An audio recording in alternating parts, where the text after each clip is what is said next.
Okay, you're good, Debbie. Tonight, we have Julie Anderson, who is a public speaker, business, homeschool, and communications coach. She is also a publisher, author. Over the past 11 years, she has been speaking on topics related to improving all areas of life by understanding the brain-personality connection. In May of 2009, she created Your Best Mind, the parent company of her speaking, consulting, and coaching business. Julie is also the proud parent of 3 wonderful boys, whom she successfully homeschooled for a total of 16 years, from start to graduation with all 3. All 3 of them graduated, sorry. Typo there. Her knowledge of brain and personality benefited her greatly in her homeschooling journey. She now shares her information with other homeschooling families throughout keynote speaking, workshops,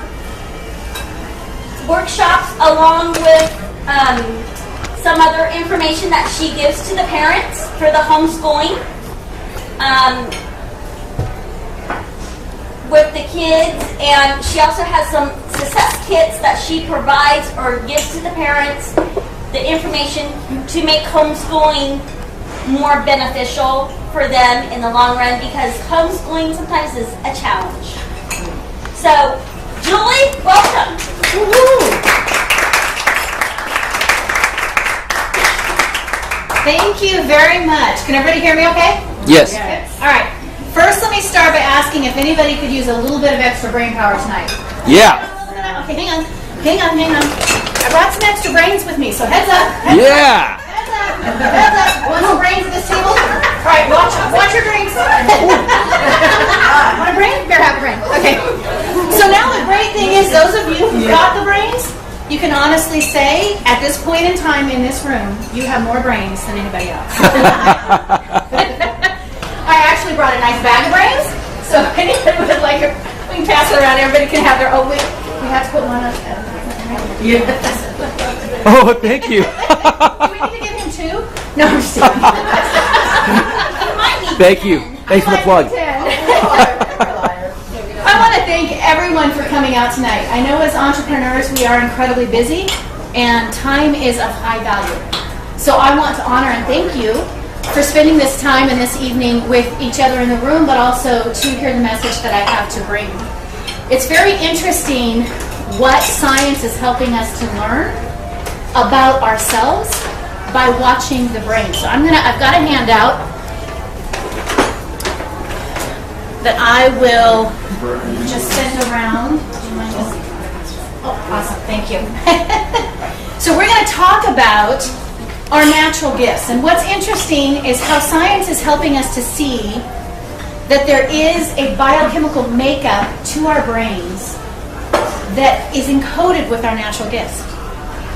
And what happens is, a lot of times as individuals, due to life experience and things that happen, we don't always own the power of those natural gifts, and we don't often step into them proudly and really let them rock. I mean, really rock those gifts and bring that energy to the world the way that we really have the ability to do. Now, this is the science behind psychology and a little bit of psychology, but mostly the science behind psychology, because the latest in all of these technical scanning machines that have come out of neuroscience in the last few decades have allowed scientists to just open up a window on the mind and on the brain, watch how it works, watch when it works, watch where it works, and even watch how much energy is expended when it's working. And this is what helps us to understand what I like to call the brain-personality connection. And our brains are as unique as each of us as individuals. How many of you know and understand how they do brain surgery? You all know what happens when they do brain surgery? Do they knock the person completely out? Nope. They have to keep them awake. I heard a neurologist say once that the main reason for that is because of how unique each individual brain is. He said he did a surgery that should have been a 1-hour surgery, but because of how unique the patient's brain was, it took him 8 hours to do that surgery. Wow. because his brain print was that much different than where they had mapped that this area of the brain that needed to be surgically worked on was. So our brains are very unique, and housed within our brains, combined with our life experience, creates unique, beautiful gifts that each of us have and bring into the space that we walk in. And oftentimes, we don't step into the power. We don't rock those gifts because sometimes we don't even know what they are. And you're probably saying to me, no. I've done a lot of personal development.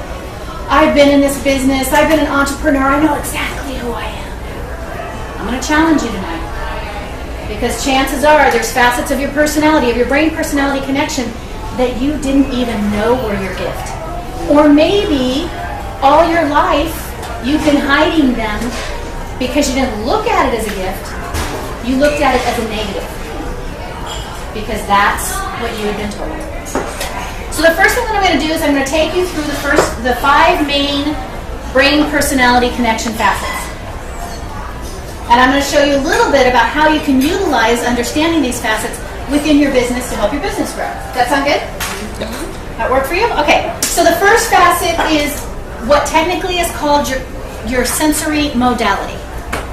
Some people call it learning styles. Some people call it communication styles. But in technical terms, it is the sensory modality. It is which of the 3 modalities does your brain process information most efficiently and effectively? So when you walk into a room like this, there is one of the main modalities that your brain, as an individual, on a subconscious level, begins to register information before you are even cognitively aware that it's doing it. And there are 3 of those. The first one is auditory. This comprises about 20% of the population, which means when they walk through the door, they're going to pick up on the sounds. They're going to pick up on the words that are being said. They're going to pick up on what's coming in through their ears. But that's only about 20% of the population. The next portion of the population are about 50%, and those are your visuals. These are individuals that take in information most efficiently and effectively what goes in through their eyes. Pictures are incredibly important to them. When you are working with a potential client that is a visual person, you have got to paint them the picture. You can tell them what you're going to do for them all you want, but unless you help them see what you're going to do for them, their brain's not going to register. That's why you'll see in every handout that I ever do or every PowerPoint presentation that I ever do, you're always going to see pictures. And I encourage everyone to do that because the brain, that 50% of the population, they're going to look back at this piece of paper, and it's not going to be the words that they're going to focus on. It's going to be the picture that brings back the concept of what they were learning. So pictures are incredibly important. The third is your kinesthetics. Now this is the reason why all of you got a purple brain. Because a portion of this room are going to be kinesthetics. And when I run my full day events and they all get their little brains, I can always pick out the kinesthetics within about an hour. Because they're the ones that as I'm speaking, they've got this in their hand and they're messing with it. So I encourage you to always have something available that people can reach out and touch and handle. Because that is what a kinesthetic means. They have to be physically involved in the learning experience. The kinesthetics have the most body area, the most surface area devoted to taking in information because they take in information off of every surface of their skin. They also have more of a gut sense, and they also, interestingly enough, have a little bit better sense of smell. So if you know somebody in your life that, man, they pick up on smells like this, chances are that's a dead giveaway that they're kinesthetic. So now using this, just taking this single portion of the brain-personality connection and applying it in your individual businesses is going to make a big difference. Because if you start presenting or you start incorporating into your marketing plan that you are a multi-sensory presenter and you provide, you don't just tell your potential client what you're going to do for them, but you help them see it, you paint the picture for them, and you help the kinesthetics feel how amazing it's going to be to work with you, and you work this into your presentations, whether you're speaking or you're just meeting one-to-one with somebody. If you do this, you're going to get to a larger portion of the population. More people are going to understand the benefit of being able to work with you. It's also going to greatly increase and improve in your personal relationships. My husband's a kinesthetic, I'm a powerful auditory. Now, I didn't know this information for the first 8 years or so of our marriage. He told me he loved me every day, he called me all the time. I was very secure in his feelings towards me. My husband was always very insecure with my feelings towards him. Because for him, I had to hold his hand. I have to sit next to him on the couch so my arm can touch his arm. I have to rub his shoulders. I have to do something. While I am telling him I love you, I have to be touching him. Or his brain doesn't register it. It's just meaningless words. All right, keep it clear. Such a trying. But it's an important thing in our relationships, and whether it's work or personally as well. So I'm going to go back to how you can be wounded and how you can begin to suppress this as one of your natural gifts if it's something you were not rewarded for. The second brain personality connection facet that I want to share is the introversion extroversion. This is also a very powerful thing to use in your business. Who in the room can tell me the definition of an introvert and an extrovert? Oh, yeah. Anybody? Go ahead. An extrovert is one that is very sociable, and an introvert is like my daughter, very reserved, observant, doesn't need to speak, and I mean it's more, I don't know how to describe it in words, it's more like how we live. Very nice, very nice. I love that you did that because the majority of the time the answer I get is extroverts are outspoken, introverts are shy. Yeah. Very incorrect. Because when you're talking about the brain basis for introversion and extroversion, it has to do with the hypothalamus. It has to do with the reticular activating system. It literally has to do with how much stimulus does your individual brain, external stimulus, does your individual brain like, want, or need to work at its peak, to function in a healthy manner. See, the introverts have this very wide awake brain on their own. They don't need a lot of stuff going on out here. Their camera lens that they are looking at life through is this big, wide open lens. So too much stimulus is going to cause them to withdraw and cause them to shut down. And us extroverts can overwhelm those poor little introverts all the time. Now the extroverts, on the other hand, they have this smaller camera lens. So they're constantly doing this. And their brain is naturally sleepy, and they want lots of external stimulus to keep them awake. Now you can identify introverts and extroverts in large crowds like this, especially if you come early and you watch them as they walk through the door. See, an introvert will do this. An introvert will also, and they might not even know that they're doing it, because it's all subconscious. It's all taking place in the action deep down in their brain. And they kind of step in, and they take a quick look at the room, and they find the safest place to sit. Oftentimes, that's going to be by themselves, or it's going to be close to the edge of a table, or the end of a table that's closest to a door. Because if their brain gets overstimulated, their brain knows it's going to tell the person, it's time to go.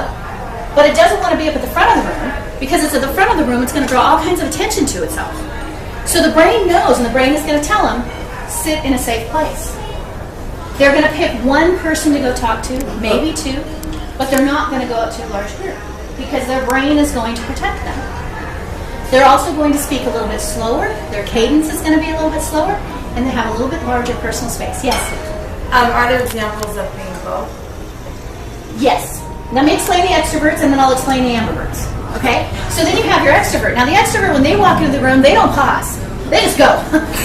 Okay, where's the biggest group of people? I'm going to go talk with them. And there's a group of people over here, and they're standing here, and they want to be in the middle of that action. Because that's where the stimulus is. They're probably going to avoid the single person sitting over there. Not that that wouldn't be an amazing business contact for them. Just that their brain's naturally going to be drawn to the group of people. Because that's where the stimulus lies. And they're not as concerned about their personal space. Now, you asked about both of them. Technically, in terms of the brain, you have 15% of the population at either extreme. The other 70% fall in between, with right down the middle being an ambivert. The ambiverts are about 50-50. So if you look at it this way, let's say you have, just for the sake of division, you're an entrepreneur, the chances of you sleeping a full 8 hours a night are probably, or mom, that hasn't happened since I was 4. Anyways, but let's just say, for the sake of this example, you sleep 8 hours, you're awake 16 hours. The extrovert is going to want the majority of that time in a high stimulus situation. The introvert is going to want the majority of that time in a low stimulus person. The ambivert's going to be straight down the middle. So you're going to want it half and half. So let's say you had a busy day and you're an ambivert. Even if you're kind of on the extroverted side, maybe a little bit, if you've had a busy high stimulus day, when you come to an event like this, your extroversion is done. Yeah. You're done with that. Now you're kind of over here. Because you spent your 10 hours of high stimulus. Now you're into the no stimulus range. So yes, you can have ones that run down the middle. But apply this. Think about it in your life and in your business. If you know this about people, and you can identify this about people, you're going to treat the introverts completely differently than you're going to treat the extroverts. You're going to bring energy to the table for the extroverts, and you're going to be calm and relaxing with the introverts. And that's going to get you more business, right? Okay, moving on to the third. The third brain personality connection facet that I like to share is the male-female brains. Do we have any doubt that there's a difference? Many a comic strip, sitcom, movie has been made about the difference between the male brain and the female brain. Here's the interesting thing. The brains are different in about 12 areas. The size is different in about 12 of the areas of the brain. 3 of those areas that I want to bring to your attention today are, one, the language center in the brain. The language center in the brain that's housed in the back left portion of the brain, in women, on average, it's 11% more dense with neurons than in men. Women also have the potential for multiple speech centers in the brain, some of them on the right-hand side of the brain. Men tend to only use one primary speech center. Now, the result of this is men on average speak about 12,000 words per day. Take a gander at how many words per day women speak. Oh, on average. good. He's like, no, don't put me in that spot. 4 times. Almost every study that I've ever seen is about 4 times as many. So where men will speak 12,000, women will speak 48,000. That's a whole lot more words. But ladies, is this something that you're praised for in society? Not necessarily. Especially when we pull in those emotional words, right? But guess what? It's a gift. And we have to stop looking at it as something other than that. We are gifted. Our brain literally has more matter, more real estate devoted to language. It is a gift, not a curse. And you have to change the way you view it. Another interesting thing about the male-female brain is the corpus callosum, which is the main area of neural connecting fibers between the right and left side of the brain, is bigger in women. There's more of those fibers, and each of those fibers are actually larger in diameter.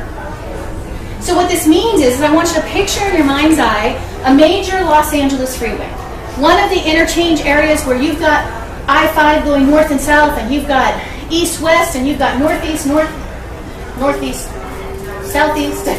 You've got basically, just picture a massive freeway with a lot of cars on it. That's our brain. That's our corpus callosum. And every single one of those cars is a pot. So we're like bouncing all over the place, especially if we're an extrovert, right? But now men, I want you to picture in your mind's eye a country 2-lane road. Easy. Not that many cars fit on it. They like just a couple thoughts at a time, and that's it. Right. And if we take our cars from our freeway and we try to throw them on their freeway, their country, yeah, we got a major collision going on. But again, these are areas of our brains that oftentimes we aren't rewarded for. So we have to kind of change the way we look at that. But in business, think about it. You're going to meet a male client. Now, I know most of you, your client base is women, but let's say you're going to meet a man that you want to try to maybe speak for their group, or you want to go do some kind of a business transaction with them. You've got to completely switch the way that you speak. You got to be specific, to the point, stay on track, keep it to nouns and verbs, cut out the adverbs and adjectives. When you do that, you're going to connect a lot better. So you can start to see how understanding these brain personality connection facets can improve your business. We haven't even gotten to what it can do for your personal life yet, but just how it can improve your business, right? Now, the fourth area is one of the most fascinating areas. This is your brain quadrant dominance.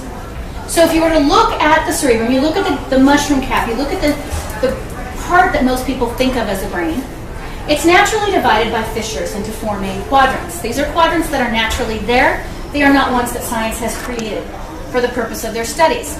There are two on the right, two on the left. There are the smaller ones like the occipital and the parietal and all of those. But we really have the forebrain and the back of the brain, and then right and left. Now what's interesting is about 20 years ago when they started using these PET scans, positron emission tomography scans, and they started looking at the brain and watching it as it burned glucose, as it worked, as it functioned, as the person was doing something.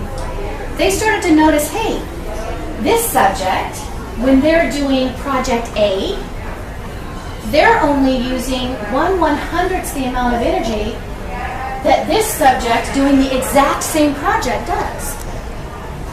And so they started paying attention to these, and what they found was each individual that they were testing appears to have the ability to use one of those four quadrants with 1/100th the amount of energy. So it's a lot easier for them. This is where their giftedness is. So the tasks that take place in that quadrant of the brain, they're gifted in them. I gave the cute little terms. The front left quadrant is the boss portion of the brain. If this is your gifted area, you are the boss, because this is where boss type functions take place. Authority delegating, giving people tasks, managing upper level management type things, inductive, deductive reasoning. It all takes place over here. Facts in, facts out.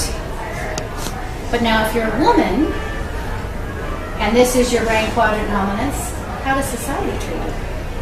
Awesome. Yeah, not so good, right? Right?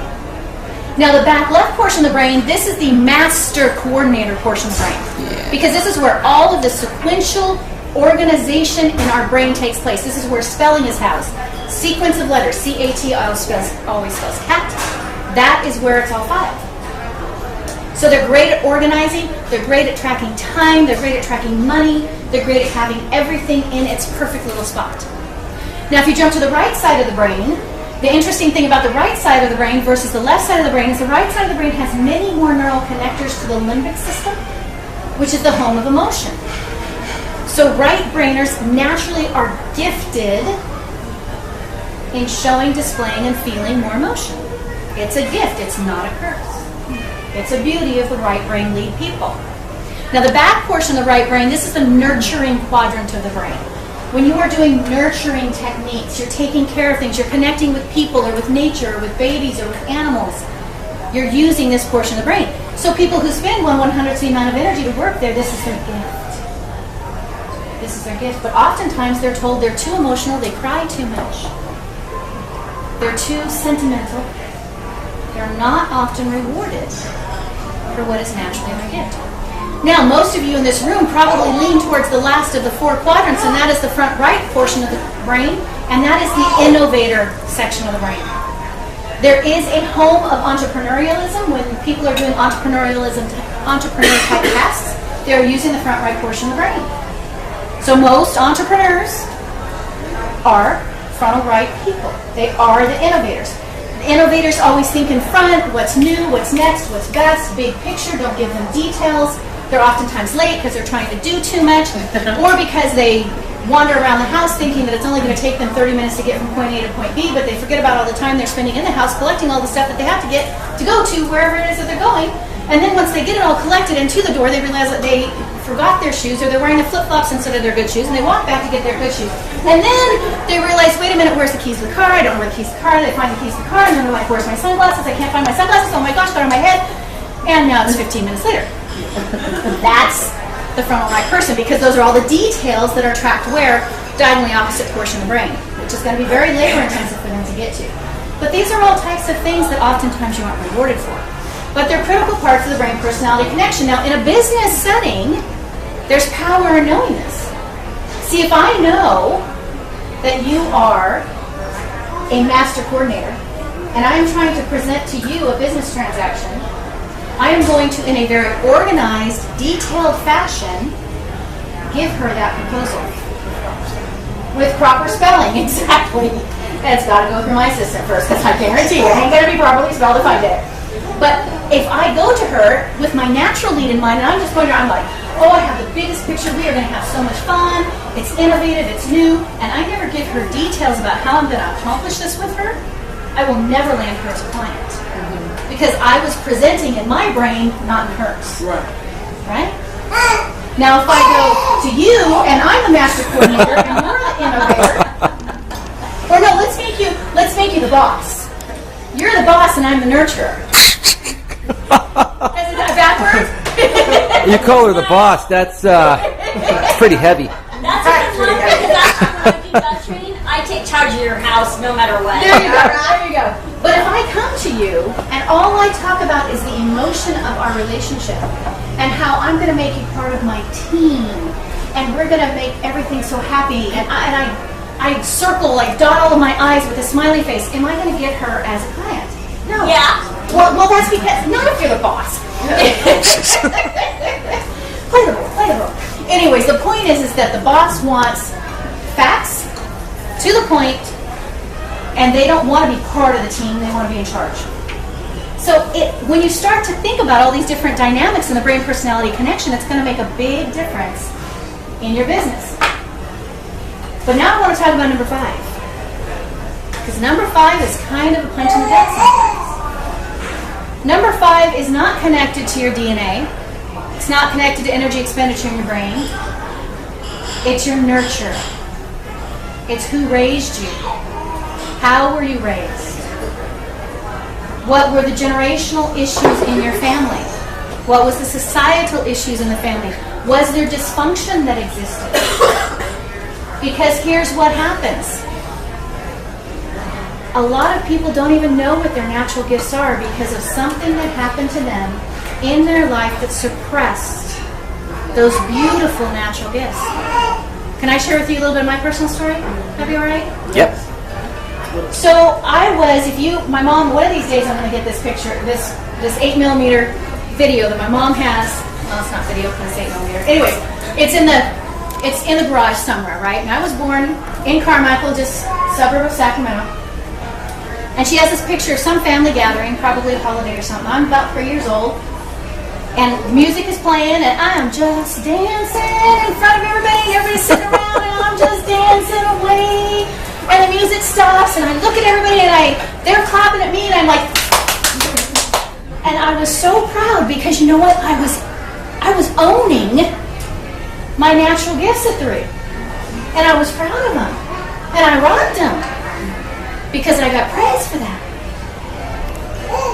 But see, it wasn't long before that changed. From the outside, my family looked amazing. My father I have 4 sisters. We were all incredibly well behaved. But that's because we were hiding what was going on inside. See, in terms of brain-personality connection, I'm an auditory. Auditories love to talk. They want to blaze their own path.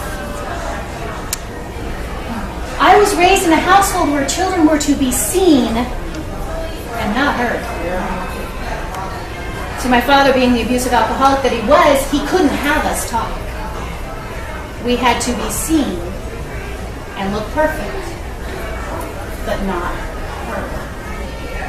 We couldn't be the think out of the box, do our own thing, right-brained kids, because that meant we weren't going to follow the strict rules. So I grew up suppressing my natural gifts. And when I was a teenager, I went into doing a lot of master coordinator work. I was running DMV papers for my dad and his used car business. Now figure that he was a used car dealer. Tells you much about used cars. And I started doing that at 13. And I went from that into bookkeeping and into being an underwriter in an insurance company.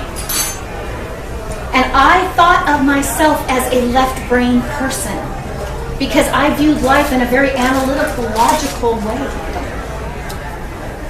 And I thought that was my gifts. Then I started studying natural health.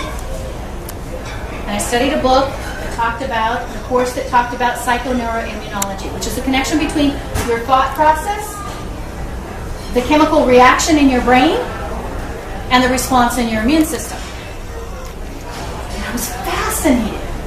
I was fascinated because there, right there, in print, they could prove that if you are experiencing a lot of stress, a lot of negative emotions, you're going to literally reduce the number of white blood cells that are being produced by your immune system. They could measure it. I was like, this is fascinating. What was even more fascinating is the opposite works too.